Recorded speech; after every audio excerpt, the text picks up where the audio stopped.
Broadcasting from the Bayou State and all around the Gulf Coast and streaming nationwide. This is the C.L. Bryant Show.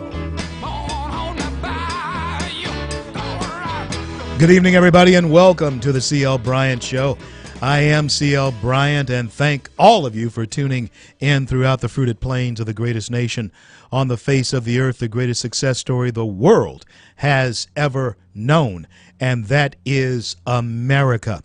Hey, you folks in southern Arkansas and East Texas, thank you for joining us on 101.7 FM, and those of you in Wilmington, North Carolina, I want to thank you as well for joining us on 1180 WLTT, and right here in the jewel cities of the Arklatex, you too can join us on 101.7 FM and 710 KEEL, 710 Keel.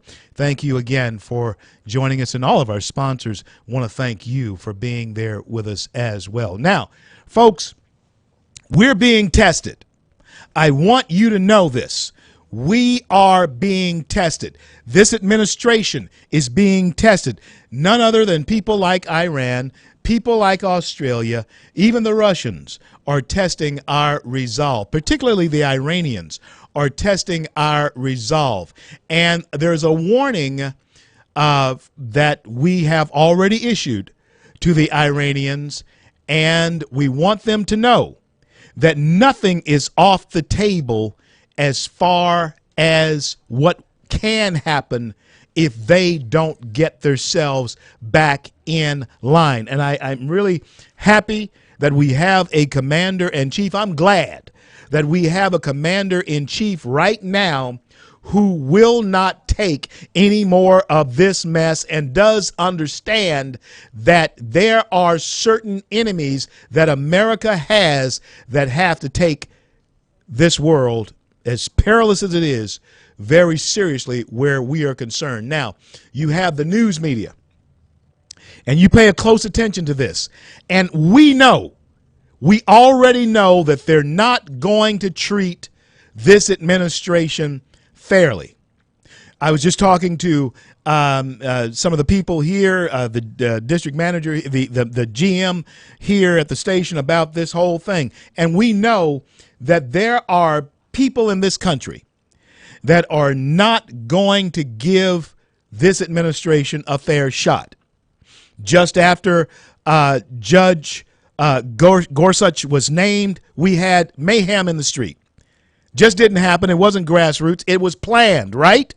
So was Obama's plan when he was leaving office in the 11th and a half hour to make a deal with Australia to receive at least 1,250 refugees out of their detention camps to bring them here to the United States.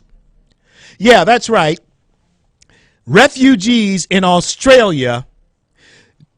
Obama made a deal with the Prime Minister of Australia to bring them here to the United States at the 11th hour, right before DJT becomes president of the United States. So the first call that our new president has with the Prime Minister of Australia is over these refugees and how bad the deal was, and how we as Americans are tired of being shoved around like this. What does the news media do? The news media makes out as though we had alienated our closest and dearest friend, which Australia is a close and dear friend. But once you investigate the conversation, it did not go the way the news media was reporting it. The news media would have had you believe that Donald Trump cursed the man out and slammed the phone down in his face. Didn't happen. The way it went down was that Trump simply conveyed his displeasure for the way this deal went down, and he told him that out of all the conversations that he had had that day, and he had talked to Mexico, he had talked to Russia, he had talked to others around the country, around the world, and then he talks to Australia. And he tells the Australian Prime Minister that all the conversations that he'd had, this was the worst one. But you let the news media tell their side of that story. It was a Donnybrook on the phone, and Trump slammed the phone down in the man's face. And even though the conversation was designed to be an hour, it only lasted 25 minutes. So what? This is what we're up against. This is how we're going to play it. I have a couple of clips that I'm going to play for you here in the next segment. I want you to see how this is going to go, and I want you to understand something about where we need to be mentally as we face this bold new future that we have as Americans coming out of a very dismal last 8 years, and it was dismal. The last 8 years were dismal as far as our country's self-esteem was concerned. In order to get our self-esteem back, we have to do bold things, and we have to be assertive. One of the things that happens when a person loses self-esteem, they lose their ability to be assertive. But now it is time for us to reinsert and assert ourselves as Americans back onto the world stage. Going to talk about that world stage. Going to talk about something that was said that is truly, absolutely true by General David Petraeus. World order. Think about it. I want you to think about it as we go into break. World order. I want to talk to you about it from an American perspective. One American to another. When you return, I'm CL.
CL, back with you on this Thursday, the threshold of the weekend.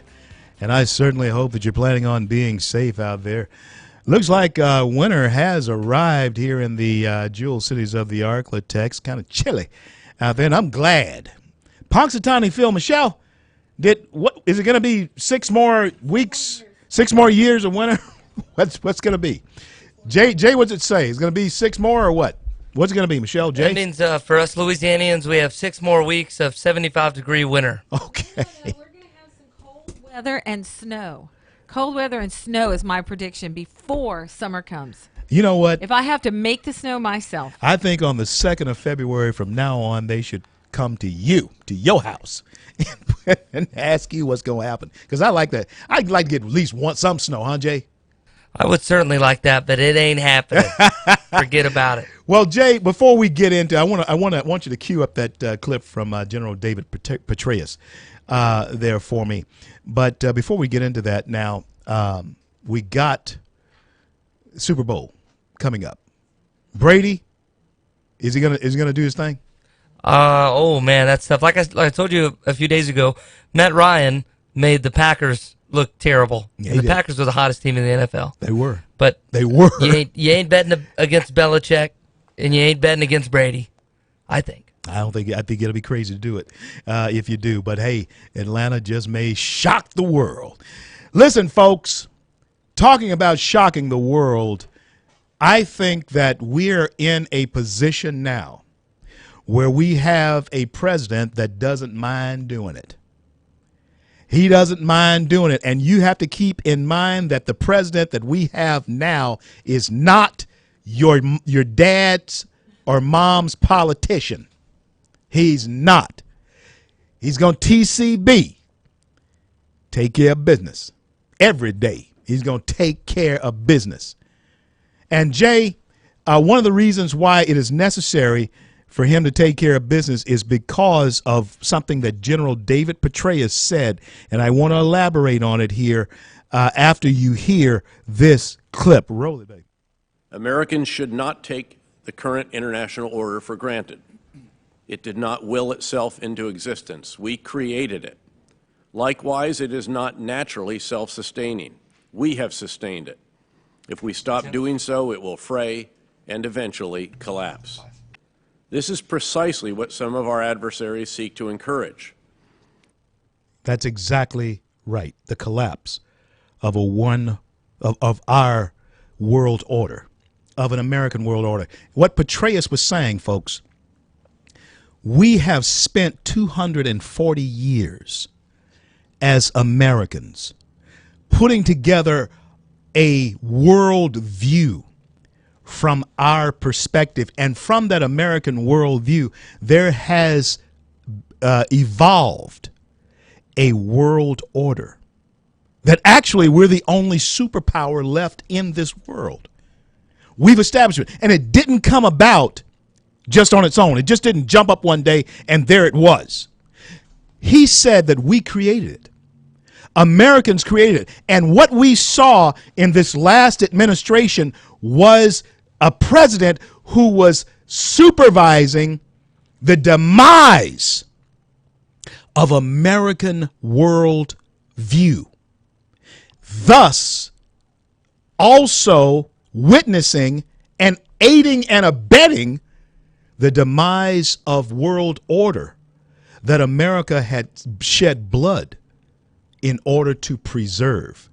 And Petraeus has said that it didn't create itself. We created it. And if we do not maintain it, it will collapse. That's what this election, at least for me, I don't know about you, that's what this election eventually came down to, was stopping the collapse of American worldview throughout the world because we were not respected by our friends or our enemies, and maintaining the republic that we had established. General David Petraeus, regardless of whatever happened in his personal life, he's one of America's greatest generals ever. And this is what he had to say about it. And that's and folks, that's it. Michelle, we have a caller. Who do we have on the line there? Caller, thank you for listening. Thank you for calling. What's on your mind? Hey, CL, I think that Barack Obama single-handedly killed the Democrat Party because they are so radical now that we're looking at the death of the Democrat Party. Yeah. After November the 8th, Hillary Clinton will be known as the last mainstream Democrat president candidate. This party is, we could call it the American Communist Party now. They're that. Let me tell you something. They have definitely crossed the line. And this is you know what? I enjoyed the two-party system as long as there was some sanity on the other side, because the arguments, you know, you could kick them back and forth. But that's not your dad's Democrat Party now. I don't know if you grew up in Louisiana, but if you grew up in Louisiana, the Democrat Party was the conservative party back in the day, but not now. Not now. That's not our dad. That's not the dad's conservative party. Yeah. And so, It's not. it's radical. So you're right. Hillary Clinton and Barack Obama have done what Republicans could never do, and that's destroy the Republican Party. You made a great point. And listen, I gotta go, but thank you a lot for calling in. All right. I'll be back in just a minute. Don't you go anywhere. I'm CL.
I knew a man, Bojangles, and he danced for you.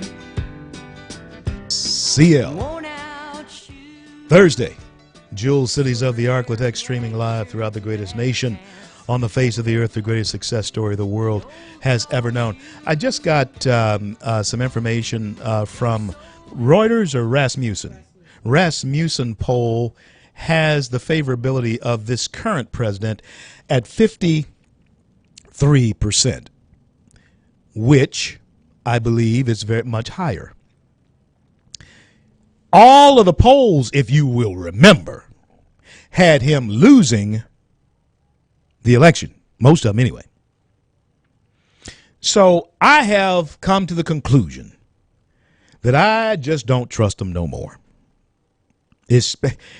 Listen, any election that's coming up, and listen, these pollsters, they're going to have to do something to get all the egg off their face. So maybe you can trust them these days, in days to come, because they were so wrong in the past, and I think they're wrong about the approval rating of the president here now. I think his approval rating is probably higher, because if it's at 53%, I promise you can probably take that up another 10.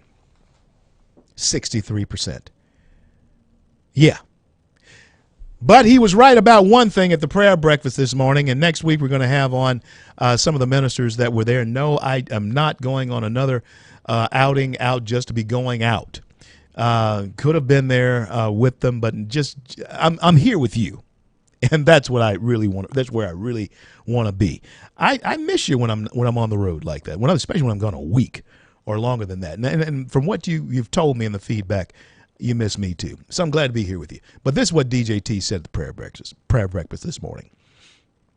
And remember, 4 years ago, well, actually a little bit over 3 years ago, you had Ben Carson make his dramatic speech there at the prayer breakfast that actually launched a political career for him. Trump said the world is in trouble, but we're going to straighten it out. That's what I do. I fix things. Now, a lot of people didn't like that. A lot of people didn't like him saying stuff like that, but guess what? I'm unashamed to tell you, I like that kind of stuff. I like that kind of stuff coming from the leader of the free world. He recognizes that the world is in trouble and that the great light in this world is America, and we're going to straighten it out. And you have a president who is a businessman and understands that what is necessary for Americans to do now is to take care of business in the way that we know how to take care of business. Went on to say that, hey, if you hear about some tough phone calls that are being made to some of these world leaders, don't worry about it. Don't worry about it. You got a tough guy negotiating the deal for you. Next week, we're going to be giving away a copy of Art of the Deal, along with some other things that I'll be telling you about starting Monday.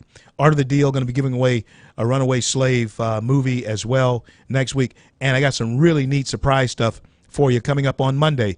We're going to be telling you about. It's going to fit right into the narrative of everything that we have been doing and will be doing into the future. Back to David Petraeus. Pardon me. General David Petraeus, a couple of days ago, yesterday, I believe it was talking about worldview. And that is what our young people are missing in this conversation. That's how, now Milo, Luke Livingston, Ground Floor Production, is the official documentarian of Milo's tour. Luke Livingston of Ground Floor Production also produced my movie, Runaway Slave. I talked to him today, pardon me, and he told me that it was scary. Now, he can't come on and talk about it because of the disclosure. He can't, the disclosure agreement that he has. So he can't do an interview on it. But we're trying to get Milo on next week. Michelle, take the mic while I get my throat clear. Yeah, so we're going And to try so to forth. get Milo on. He's a friend of CL's. I hope everybody read about it in Berkeley. This is the craziest thing, CL. Berkeley is supposed to be this college, avant-garde, open mind, tolerant place. And Milo, who is a conservative and a Republican, and he's gay, And he's gay. and he's from Greece, And he's Greek. and he's outspoken. I guess he would be like the gay Donald Trump, I guess. And tell you something else. This is the hypocrisy of it all. Folks, listen. They were going to speak at the MLK Student Union. They broke the windows out of the place. I know, yeah. Liberals. Can you imagine if conservative kids had done that at that college? The outcry that would be in the media today. But the absolute hypocrisy of overlooking the MLK building. Yeah. And this is Black History Month. Just want to throw that out there. On Berkeley campus, where the big deal from the 60s, Right. on the Berkeley campus, is freedom of speech. And so here you have, folks, you have a gay Greek guy, journalist, who's about freedom of speech, First Amendment rights, speaking at the MLK Student Union. And what happens? Bust in, and check it out, bust in protesters. Who paid for that? Who did this? Who's behind this? Hypocrisy, hypocrisy, hypocrisy. You're right. Get back on the mic. Well, tonight, Tucker Carlson. So, he couldn't be on with us because he's on with Tucker in D.C. He flew from California to D.C., but he's going to be on our show next week. Catch him tonight on Tucker Carlson if you're listening. You might not know who he is. You'll find out, and then he'll be on with CL next week. Milo is one of the hottest things out there right now. And listen, folks, I'm talking conservative. And listen, you may have said, well, I heard you say the gay word. Okay, cool. He is gay. He is a journalist. And he is a Republican, and he is conservative. But when we start telling it like it is about American worldview, you can be whatever you want to be. He doesn't have that agenda to push. He's just a guy. He just wants people to be tolerant. And that's what we're all about. He doesn't push his lifestyle on us. He doesn't even talk about it, but he's not ashamed of it. And I think that's why if you're black or gay, you got to come out of the closet and say, hey, I'm a conservative. Hey, and it's time for all conservatives of all stripes to stand together in this thing. May not agree with everything every other conservative has to say, but there are certain core value principles that we all can agree on. I'll be right back.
Broadcasting from the Bayou State and all around the Gulf Coast and streaming nationwide.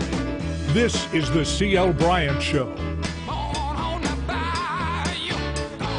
Welcome back to the C.L. Bryant Show. I am C.L. Bryant. All of you throughout the fruited plains are the greatest nation on the face of the earth, the greatest success story the world has ever known. That is America. And I want to welcome to the show for the very first time, and the good Lord willing, it certainly won't be the last. He is Ryan Weaver. He is a former active duty Black Hawk helicopter pilot, Chief Warrant Officer 3 in the United States Army. Ryan Weaver, thank you for your service to our grateful nation. Welcome to the C.L. Bryant Show. Having me on. Thank you much. Well, I am really glad to talk to you. I want to tell you that there is no other show in this country that respects our servicemen as we do. I was listening to a lyric there in your video, and folks, you have got to get this video, and he's going to tell you all about how to get it. It's called Burn. It's in remembrance and honor of our lost men in Benghazi. But there's a lyric in there, Ryan, that goes, "We gotta light them up before they burn us down." Man, I love it. Tell us about the inspiration for this particular video. What was the genesis for you? Well, it actually started back in 2015 when Mark Oz Geist and John Tig Tigan were promoting the movie 13-Hour Secret Soldier Benghazi before it came out at the Volunteer Jam with Charlie Daniels up here in Nashville. I met both of those gentlemen and started speaking with Oz about getting some music in the movie, and we had Burn written. The lyrics were a little bit different, just a small amount different, but we changed them up a bit to fit the movie a little better.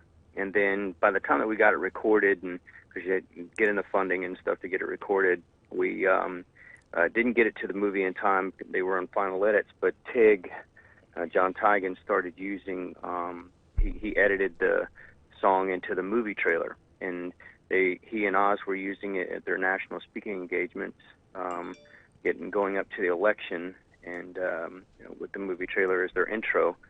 And then John Tigan and I started, actively looking for funding. It took us about a year, and we finally got the funding together. And then he spoke to Chris Tonto in 13 Hours, and he got involved with it. And both the guys agreed to be in the video. We couldn't get Oz because of scheduling, but John Tigan and Chris Peranto are both in the music video as well. And John reached out to Paramount and got authorization for us to use the trailer clips from the movie in the music video for the song. And we shot it all in one day. It's an entire the whole cast is military, law enforcement, first responder, or military related. There's a female in there, Tawny Lynn, who was on Naked and Afraid. She survived the whole episode by herself with her partner. I saw that one. I saw that one. I love Naked and Afraid, man. That is a fantastic show. It really is. She survived it. Yep. And but she's actually a military spouse to a ranger right now. So and it's all active shooting. We didn't use blanks. They were shooting on a live fire range at Mount Juliet Police Department here east of Nashville, and filmed the rest of it all in one day in 4 different locations. And I think we came out with we wanted to create something that would get past the election regardless of who got elected. Yeah. Thank God Trump got elected. Yeah.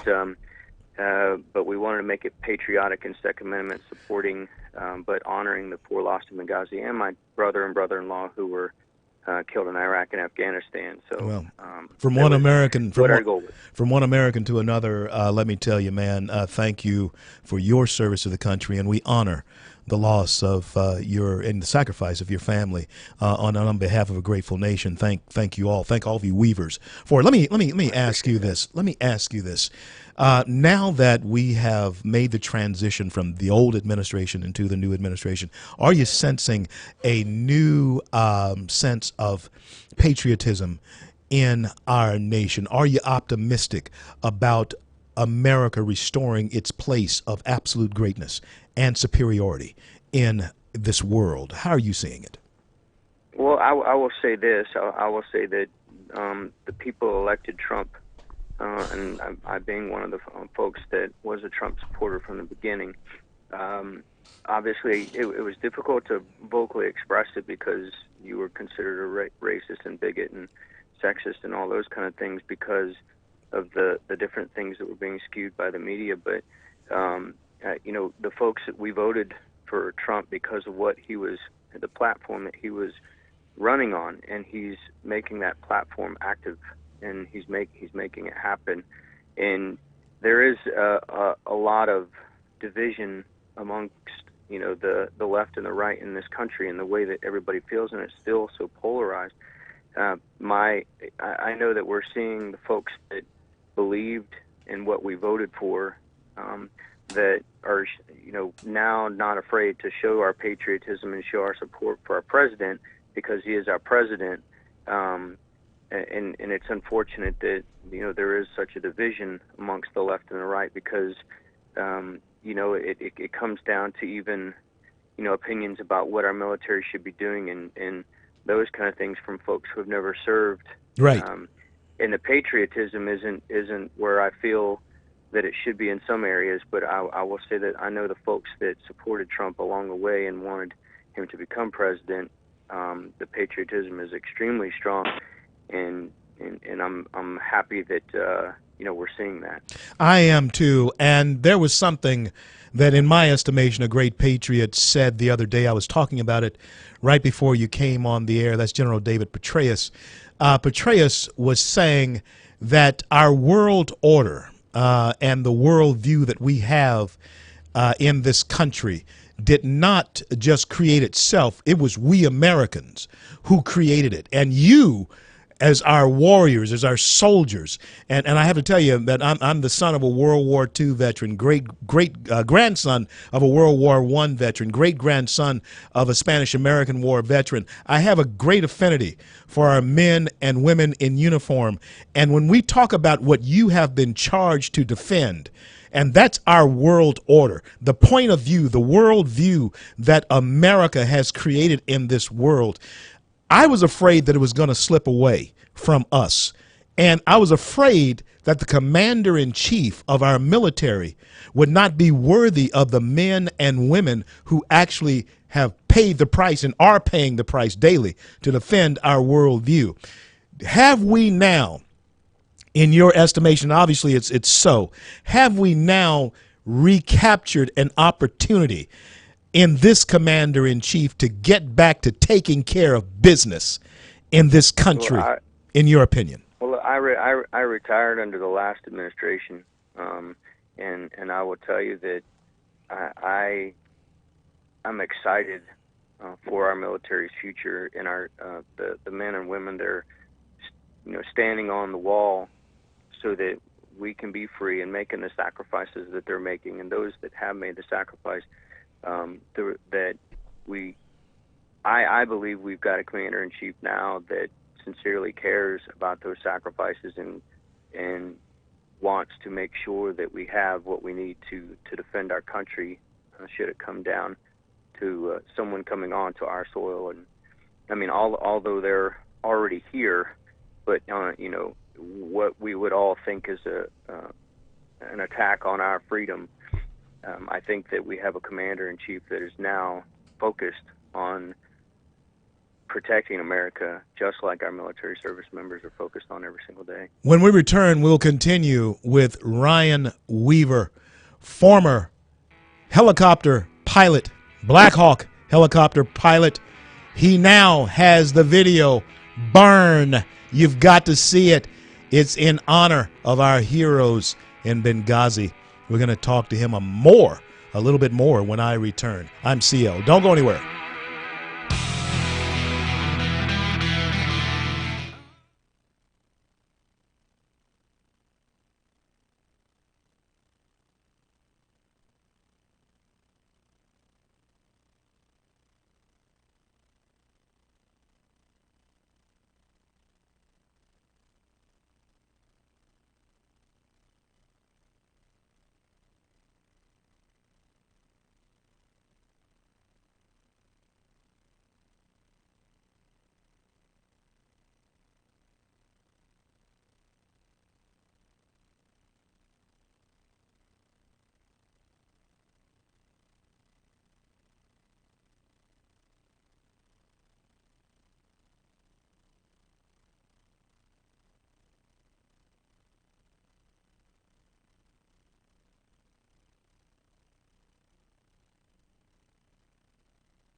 CL back with Ryan Weaver, Black Hawk helicopter pilot, has released a new video. It is called Burn, and it is in honor of our heroes of Benghazi. Now, Ryan, you are now a country music artist. Tell us how that journey is developing.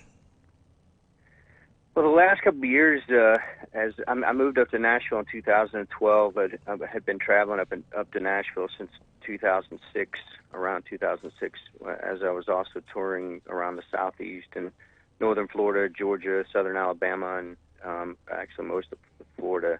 But then moved up to Nashville in 2012 when I got out of the Army and started going after it up here. It took a little bit of time to get myself settled from the military lifestyle into the civilian lifestyle, but met up with the Charlie Daniels Band group folks and started working with David Corlew, Charlie Daniels' manager, and got to play at the Ryman Auditorium and Bridgestone Arena, and then debuted on the Grand Ole Opry on September 11th in 2015. And now with this the new music video out, got a lot of stuff in the works with a couple different TV shows, and just signed on with Veterans Motorsports for NARCA level NASCAR racing. I'm going to be working with them this year. Really excited about that. Yeah, you should be. And, you should be. That's exciting. It really is. They're a great team and all veteran pit crew, and I'm excited about that because it's. There are a lot of opportunities that we're going to get for performance opportunities, and they're using Burn as their theme song for the race team this year, so I'm excited about that. Well, we're going to be playing it a lot. We're going to be playing it a lot here.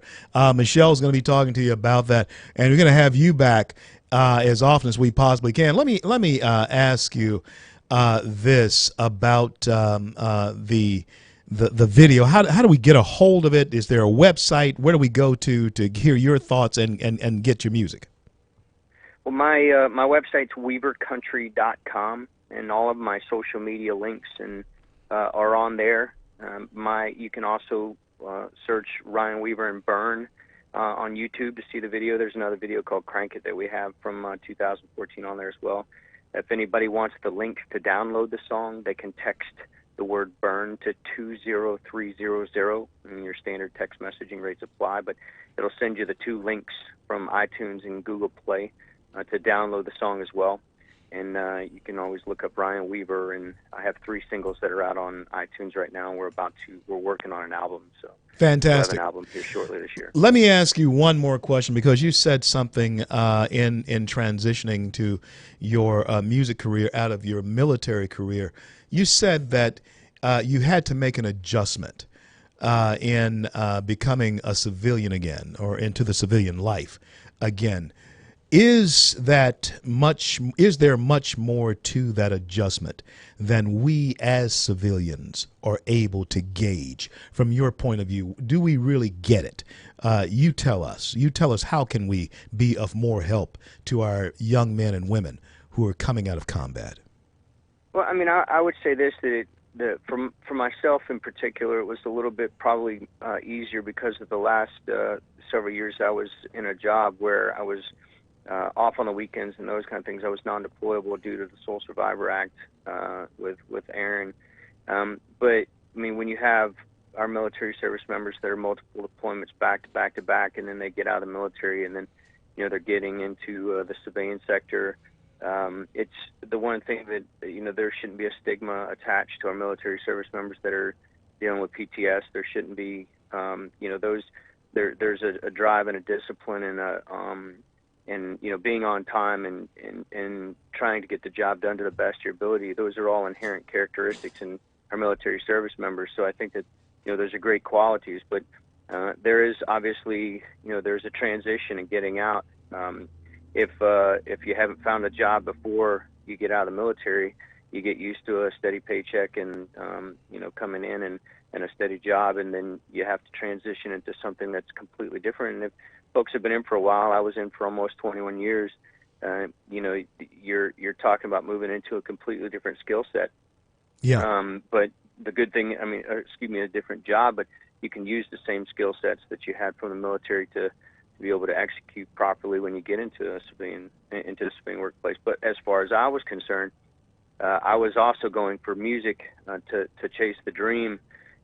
So I had to find employment that would allow me the opportunity to do that and be able to pay my bills at the same time, with my paycheck being cut into less than a third as a retired military service member. But there are other folks out there that come out of the military that don't have that, the retirement check, and obviously finding the job can be stressful and those kind of things. But it's quite a transition. But I don't think the last thing that I would want to say is that that a stigma needs to be attached to our military service members just because it is a transition. But we've all been taught to adapt and overcome. Absolutely. And I think that's one of the powerful things about it. And folks, just the qualities that Ryan named, dependability, getting the job done, that translates to an employee that I want on my team. Ryan, give the website one more time, and then I want to say to you, thank you so much, and God bless you. Give us the website again. It's weavercountry.com, and I'd love to come down there to Louisiana to perform. So if anybody wants to bring me down, you can book me. You can get in touch with me through my website there. I believe we can find a way to make that happen. Listen, God bless, God keep you, man, and thank you so much for your service to our nation. Sir. Ryan Weaver. We'll be right back in just a little bit. Want to thank him for being on with us. And folks, when I tell you that if you want a dependable employee, when you want someone who has the mindset to get the job done, to complete the job, to take care of the mission, that's a service. That's a person coming out of the military. That's a person coming out of the service. Give them a shot. Give them a shot. Because believe it or not, unfortunately, there is sometimes, especially their combat, there is sometimes a stigma attached to them. We need to give them a shot. Coming up next week, we're going to be talking to a lady who gives people who came out of other tough situations a shot on the show. And that's what we're talking about here in America these days. Not a handout, a hand up, giving them a shot to use their abilities that they've learned in life or learned on whatever battlefield they have happened to be veterans of. I'm CL. We'll be back.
CL.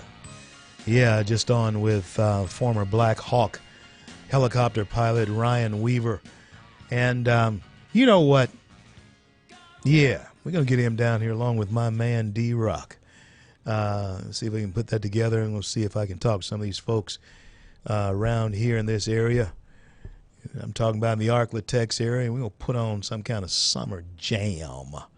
CL Bryant Show. We're going to see if we can sponsor something like that. I'll be talking to some of you about that.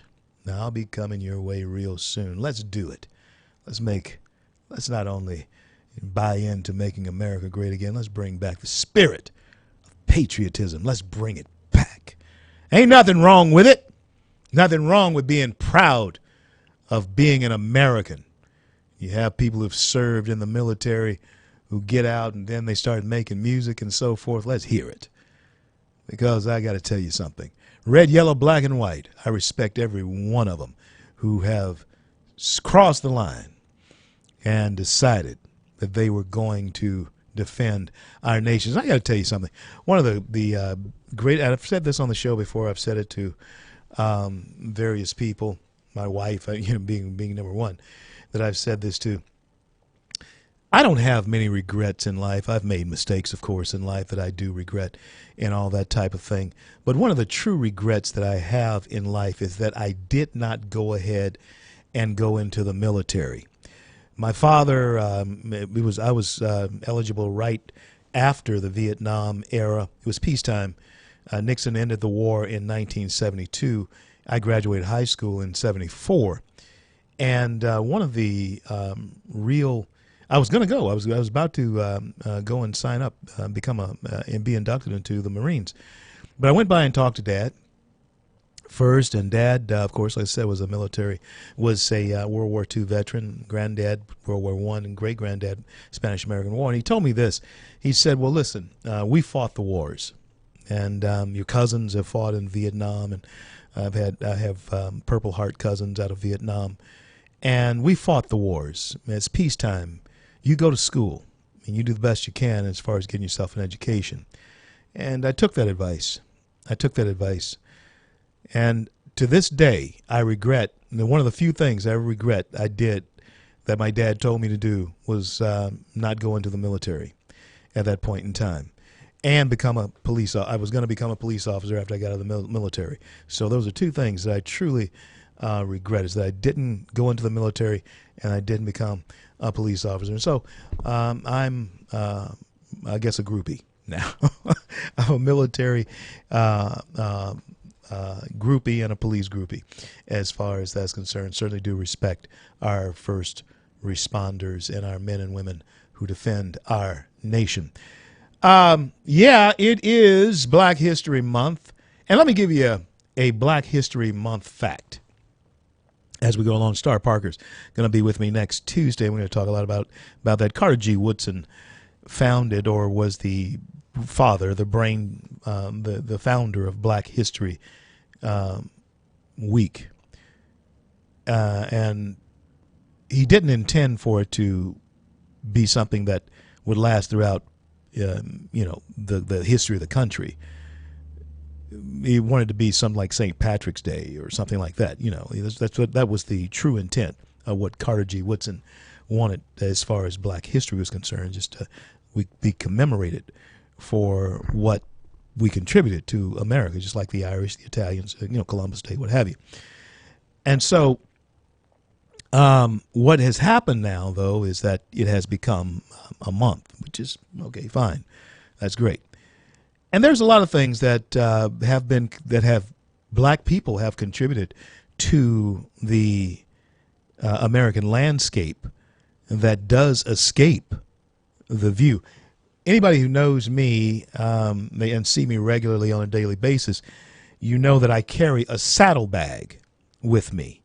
I have it sometimes whenever I fly. I have my saddlebag on the airport, on the airplane with me and through the airports and so forth. And many times people ask me, and young Black men, they'll come up to me and ask me, what's up with the saddlebag? And that gives me an opportunity to tell them about the word cowboy. Back in the day before the country expanded to the west, past Texas. Here in the South, you had, before Jefferson Davis even was the president of the Confederacy, he had brought over to this country a group of natives. He had them as slaves. They were a part of the Fulani tribe. And their expertise in their homeland in Africa was herding cattle, was keeping cattle. That was their, even today, wealth is measured in how many goats and sheep and cows you have there in certain parts of Africa, even to this day. And they had a way with cows. They had a way with cows, the men of the Fulani tribe, women too, of the Fulani tribe. And so he would refer to them, it was a derogatory term actually. He referred to them as his cowboys, Jefferson Davis. He referred to them as his cowboys. Bring me my cow. I want to see. Bring me the cowboys. I want to see my cowboys, because boy was pretty much a term used toward any type of servant, whether they were Mexican or black. They were boys. Okay, so the saddlebag, since the cowboys had to be on the range and driving cattle from here to there, they would have to have papers on them, and they'd also have to have food on them for whatever trips they were taking up or going on. And so they made the saddlebag. They made the saddlebag out of the leather from slaughtered cows for meals or what have you, the cows they slaughtered for meals and what have you. And they kept their papers in that saddlebag, and they kept hardtack bread for food or sandwich or whatever, in that saddlebag, because it did protect things from the elements. And so the word cowboy, even though it became romanticized as the country moved west, started in the South, and it was a term that was used toward blacks or Mexicans who tended cows. That's a Black History fact and moment that I want to share with you today. I'm CL. Be right back.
CL back with you. Hey, folks, you get a chance this weekend if you're looking for some place to go and get some really good food.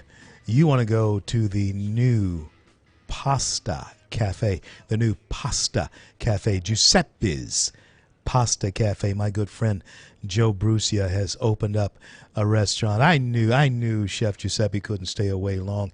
And while you're there, be sure to say hello to our good friend Natalie Brucia as well. They have done a fantastic job of being great citizens, pillars of the community here in our Arklatex area. So go by and check out the latest endeavor of the Brucia family, Giuseppe's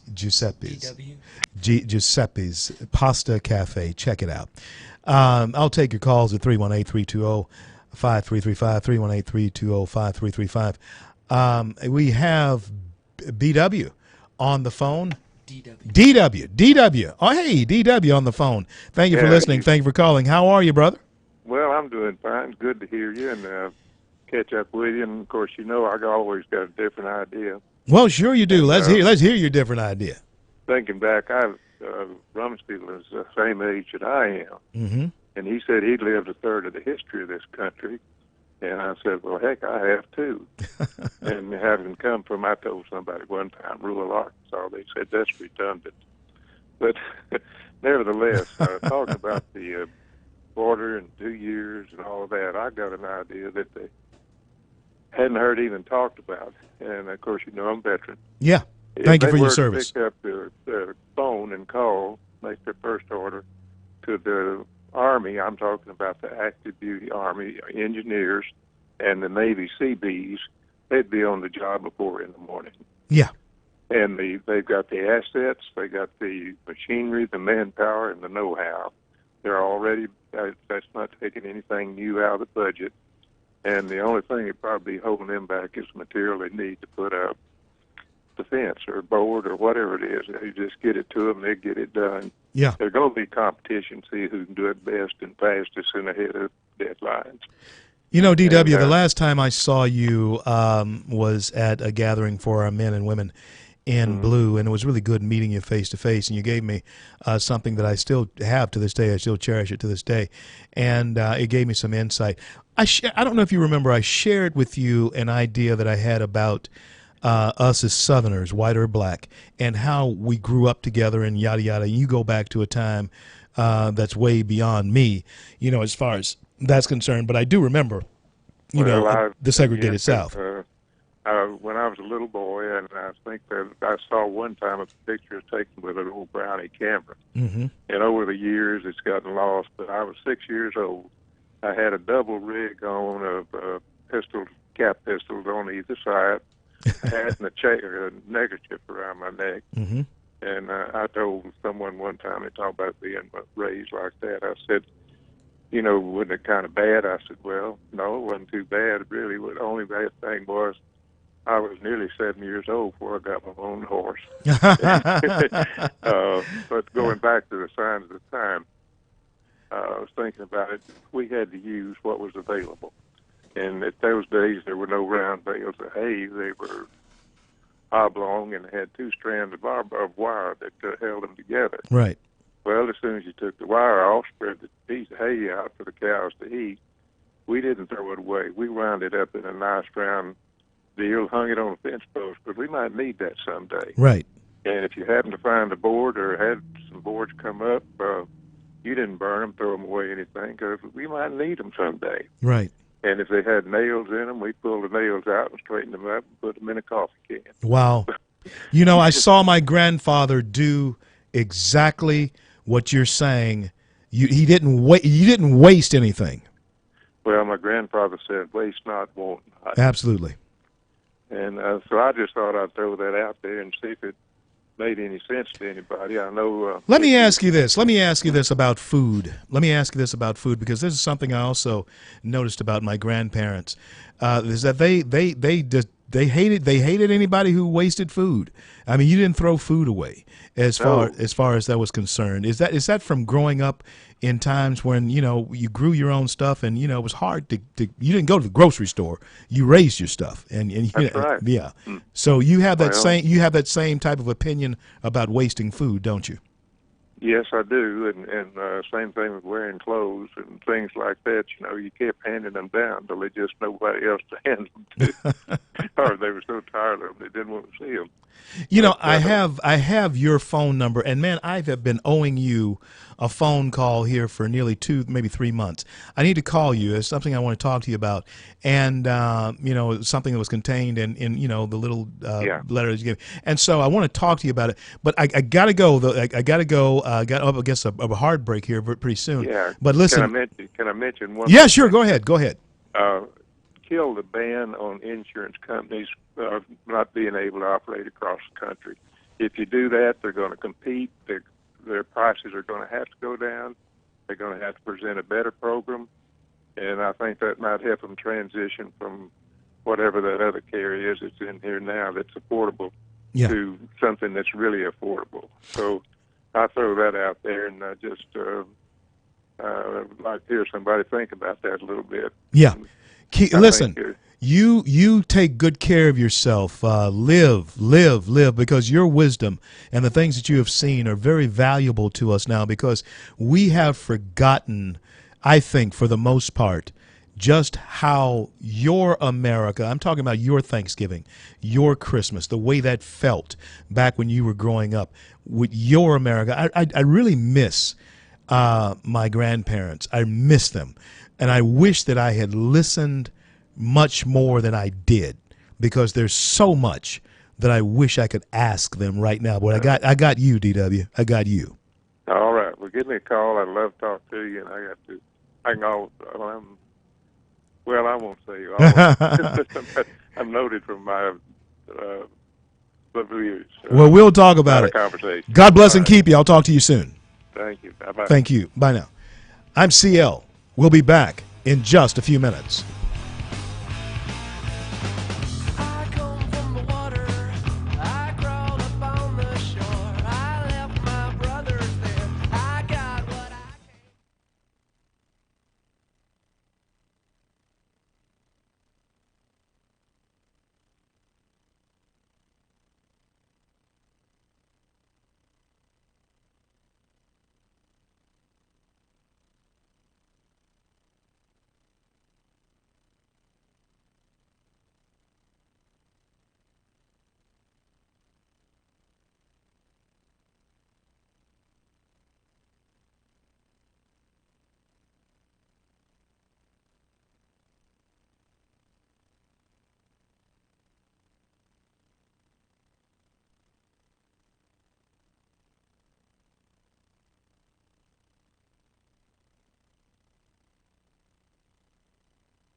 CL. You know, talking to DW reminds me of a time in America where there were very clear lines of masculinity and femininity that were drawn as well. And no, don't start thinking that I'm going to come up with some chauvinistic stuff, because I'm not. I'm just talking about something that struck me the other day, something that has happened to America that I never would have thought would have happened. And if you're honest, if you're over the age of 40, you probably would have never thought this would happen either. But the Girl Scouts, Boy Scouts were Girl Scouts and Boy Scouts, right? Bill. Yeah. And when we talk about Girl Scouts and Boy Scouts, there wasn't a time when I as I was growing up that I would have ever considered a girl thinking of herself as a boy wanting to become a Boy Scout. Well, the Boy Scouts of America, BSA, Boy Scouts of America, now are letting girls who identify, and it's that gender thing, that gender bender thing that's taken hold in America, that they're saying that if a girl in her mind is a boy, then they'll let them in to the Boy Scouts. It's a twisted and warped world that we live in, folks, as far as I'm concerned, because we have strayed so far from what we know to be norm. And I'm going to talk to you about norm and certain truths when I come back. 320-5335, 320-5335 is the number to call. Bill, thank you for listening. Thank you for calling. What's on your mind, brother? You know what I like to do, CL? What's that, Bill? I like to buy one segment of your show, because that's some things I like to discuss with you on the air. Yeah. And let everybody chime in on it. But I want to say this. Last Friday, when Trump was taking an oath to be president, yeah, I watched that. And you know who I was thinking about? Who? You would never believe it. Barack Obama. You know why? Why? I said, did Barack Obama take the same oath that Trump is taking? And I'm not sentimental, but when he was raising his hand and was taking that oath, I said, that guy is going to do something big time. I got the same. You know what, Bill? You're right. We were all, I couldn't wait for the speech. And I tell you what, he did a great speech. But, Bill, in commenting on what you've just said, 45 men have taken that oath of office. Some presidents, Bill, have been good presidents. Some have been not so good presidents. And I tell you, it's all these protesters. They are not protesters anymore. They are rioters. When you go out there, CL, and burn cars, yeah, break windows, yeah, those are rioters. Am I right or wrong? Oh, no, you're absolutely right. And I have a feeling that somebody should go to jail behind all of that. In fact, let me tell you this, Bill. Think about this. I was raised just like the last guest was, DW, what his name was? Yeah. That's where I was raised. Yeah. Me and him probably around the same age. Yeah. Close to it. Yeah. Let me ask you this. Let me ask you, what do you think about this? If we can identify that it is George Soros who is paying for, if he's paying for this, Bill, shouldn't he have to pay? Shouldn't George Soros be held accountable for the rioting? If he's paying for it, if he's paying these people to do it, and we know he's paying these people to do it, shouldn't he be held accountable to it? Shouldn't somebody send him, go to his door, knock on his door and say, hey, either pay up or go to jail for the mayhem that you caused? Don't you think that would be right? Yes, Trump should do that. Also, last month I was told by my son, it was a website that cocaine snuff you could actually fill out an application online to protest. Yeah. And they was going to give you $12 to $15 an hour. That's true. Bill, that is true. That is absolutely true. I don't have a computer. I'm from the old school. I'm just saying. Well, your son has definitely is telling you the truth. There are applications. You can Google it. There are applications online. And hey, listen, you young people out there, don't do it. Don't do it. Don't do it. But you can actually go online and Google it, and you can become a paid George Soros employee to agitate. I'm going to throw a date to you. See if you can tell me what happened in 1939. Of course, we wasn't born then. What happened in 1939? I guess Hitler came to power, didn't he? No, you know, all these people that everybody's crying about Trump's not letting in the country. Yeah. In 1939, it was 900 German Jews came over here to flee Hitler. Mm-hmm. But United States, Canada, Cuba, there was another country turned them away. They had to sail back to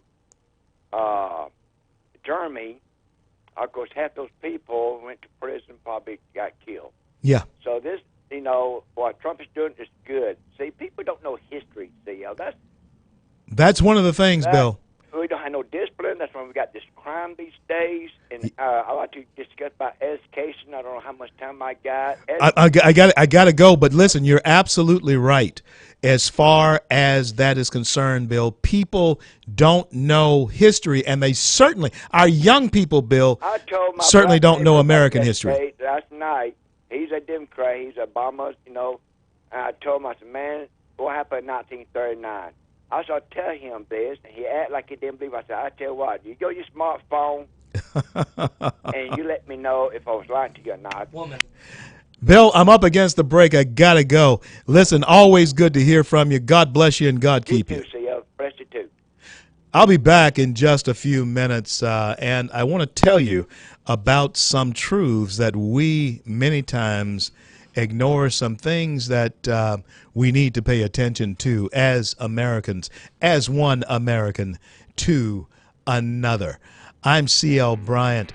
I want to thank each and every one of you for coming along with us on this journey, particularly our sponsors. I want to thank you. I'll be right back. Don't go anywhere.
Broadcasting from the Bayou State and all around the Gulf Coast and streaming nationwide. This is the C.L. Bryant Show. C.L. Bryant on the home stretch of the C.L. Bryant Show. Thank all of you throughout the fruited plains of the greatest nation on the face of the earth for coming along with us. Girls who identify as boys can join the Boy Scouts now, BSA. I was a Boy Scout for a little while. How did this philosophy invade? How did this philosophy invade our country? It wasn't there. It wasn't there. It wasn't there. Where did it come from? It came in somewhere. Let me tell you where it came in. It came in on the coats, in the coats, pockets, on the coat tails of politicians who wanted the wrong people to like them. Yeah. Politicians who want the wrong people to like them because of the money that the politician gets from the wrong people. That means that they stopped being your elected official and they became the prostitutes of those who would become the highest bidder to get across whatever agenda that they wanted to get across. And that's how this type of thing invade our society, through the politicians that you hire to do a job for you, but they wind up selling out.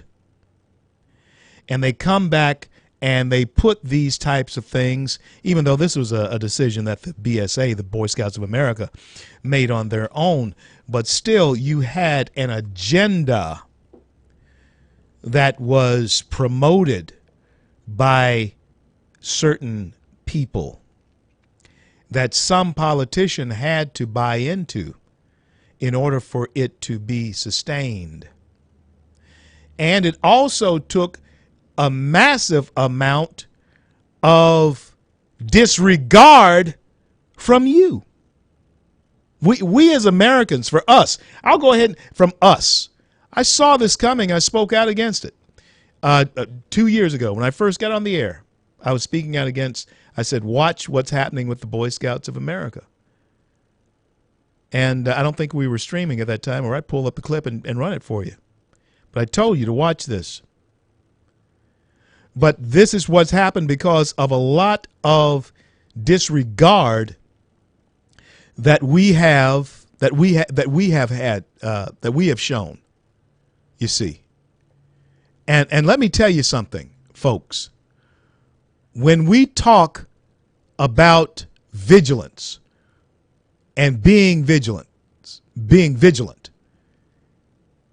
Thomas Jefferson's words are just as true today as the day that he spoke them, when he said that the price of our liberty will be eternal vigilance. And that's exactly what it's going to take. When we think about our young people and what they are facing right now, what they're up against right now, especially in a world where you don't have any clear boundaries, let me tell you about certain truths that you can depend on. In fact, it's one of the ways that you know that there is truth. Gravity is one of those things that tells you the truth. Now, you don't have to believe in gravity. You don't have to believe in it at all. You don't have to believe that it's there. Because you have folks running around on college campuses now saying that everything is relative and everything has a relative truth to it. But there are certain results that happen every time that you ignore truths. You suffer the consequences, and gravity proves this. I don't care what 5-story, 10-story building you climb up on and jump off to the pavement, you hit the pavement every time. Every time. Why? Because there's a truth there. There's a law there. that says that if a human being jumps off of a 10-story building and there's a sidewalk down below, you're going to hit the concrete every time. I don't know if you die or not. That's in the hands of the good Lord. But I do know that your behind bounces off the pavement or you splat onto the pavement every time. And there are certain truths to the way we behave ourselves and the way we handle ourselves. That's true. And we see it in our American family more often than we really want to. We talk a lot about love. And of course, as a pastor and preacher for over 30 years, I mean, in fact, closer to 40 now, than over 35 years now, have talked a lot about love. People talk a lot about love now. But love is not necessarily the opposite of hate. Or hate is not necessarily the opposite of love. Indifference is. I'll talk to you about that indifference when I come back. I'm CL.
CL, back with you in the home stretch of the CL Bryant Show here on this cool evening in the Arklatex. I was saying as I left that the opposite of love is not necessarily hate.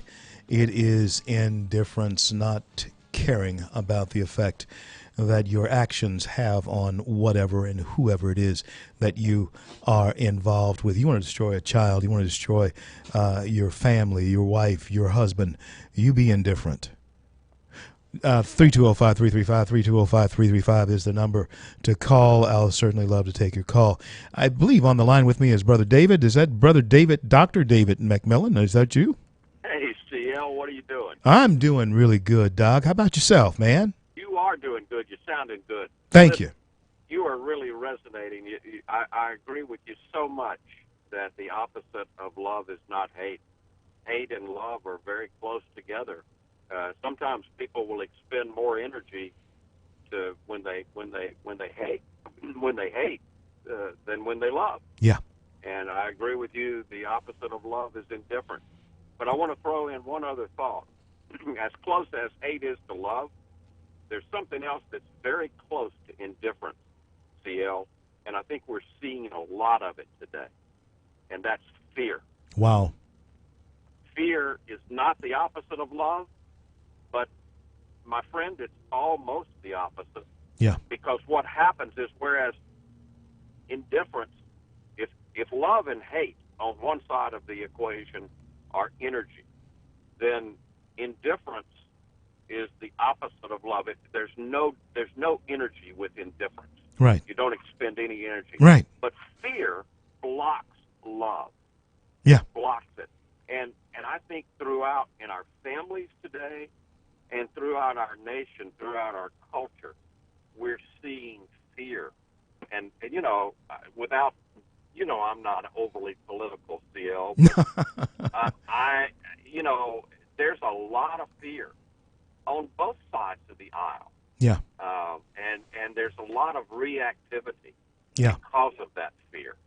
And I just pray that we get more folks on the air like you that can lay the truth out there, but at the same time give us some solutions. Yeah. And I know everybody doesn't agree that it's the same path as we Christians take, but there is a God, and we know we've got a pretty good path to God in Christianity. Absolutely. Dr. Dave, you said something that, of course, is contained in Scripture. In 1 John, it tells us that there is no fear in love, but perfect love cast out. It drives out fear. Absolutely. You're absolutely right. You're right on target with that. How have you been, man? What you up to? Tell us about your show. Tell us about your show that airs right here in Town Square Media. Tell us when we can hear you. Well, News Radio 710 Keo, Sunday morning, 9:05 to 10 a.m. Sunday morning. If you're on your way to church, tune in.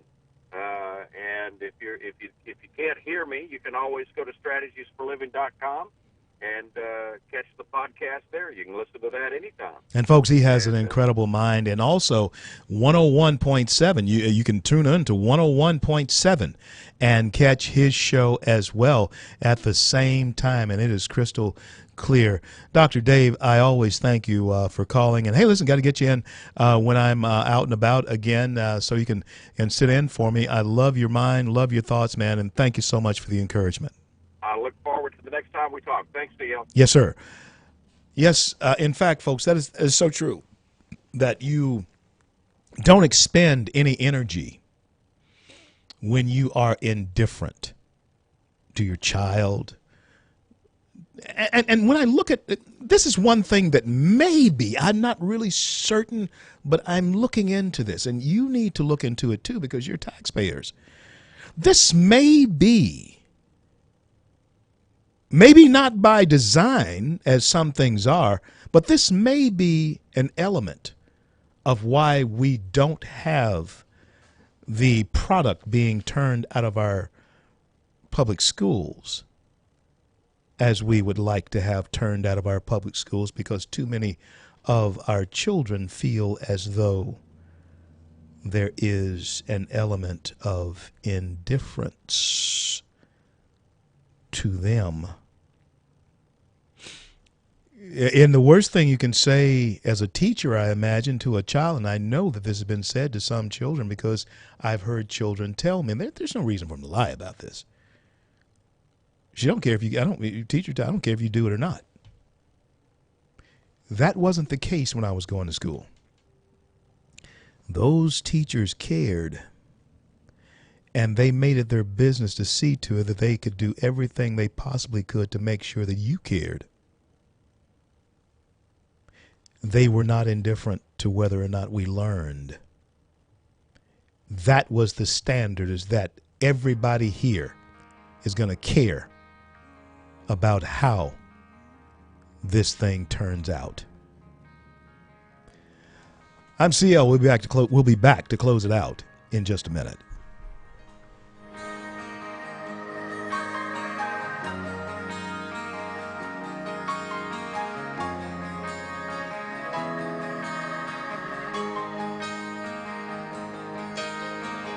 We don't have no plastic LA friends, ain't on the edge of no popular trend, ain't never seen the inside of that magazine GQ.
CL, back to close it out here on, and hey, you know what? It is Mardi Gras season, and we Louisianians, I got to tell you, we will party at the drop of a hat. There is no question about it. We love to have a good time down here in Louisiana. And but listen, folks, there is something that General Petraeus, I opened the show with telling you this, and there has been a silver cord that has run through the show here today, and that is the universe, the world that you create for yourself, because you have been given that type of power, being made in the image of our Creator. We can then create everything in your apartment or your home, your car, whatever you have in your life. You put it there. You brought it in. And so Petraeus, when he said that the world order we created, talking about Americans, did not will itself into existence. We created it. And folks, that is exactly the way we're going to have to think about our communities, our homes, our personal lives, and the personal responsibility that we must take for the things that we create. Our children. There's a certain personal responsibility that we have to take for the things that we create. And I'm not too sure that the reason why there's such an angst in this world today about abortion and those who want to defend that is because they don't want to take responsibility for situations in human lives that we have the ability to create. They didn't just will themselves into existence.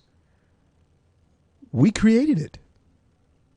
So let's take responsibility for it, because if we don't maintain those things that we create, there is a certain collapse that has to, by necessity, occur.